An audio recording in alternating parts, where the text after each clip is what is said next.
রাসূল সাল্লাল্লাহু আলাইহি সাল্লাম ইরশাদ করেন, বেড়াল সর্বদা নাপাক বস্তু হতে দূরে থাকার চেষ্টা করে। বেড়াল হচ্ছে এমন এক প্রাণী যে কিনা মানুষের আশপাশে ঘুরতে পছন্দ করে। আমাদের প্রিয় নবী সাল্লাল্লাহু আলাইহি সাল্লাম বেড়ালের সাথে অত্যন্ত ভালো আচরণ করতেন। তাই আমাদেরও উচিত রাসূল সাল্লাল্লাহু আলাইহি সাল্লামের প্রদর্শিত পথে চলা এবং বেড়ালের সাথে সুন্দর আচরণ করা। আর কোনো বেড়াল যদি অত্যন্ত হিংস্র হয়ে যায় এবং মানুষের সাথে খারাপ আচরণ করতে শুরু করে, তবে সেটিকে না মেরে দূরে কোনো জঙ্গলে রেখে আসাই শ্রেয়।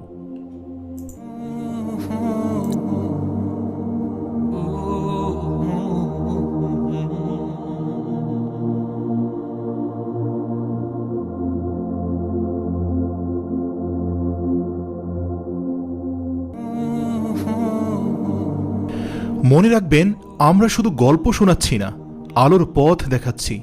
আলোর পথের একটি ভিডিও শেয়ার করার মানে হচ্ছে আপনিও আলোর পথ দেখা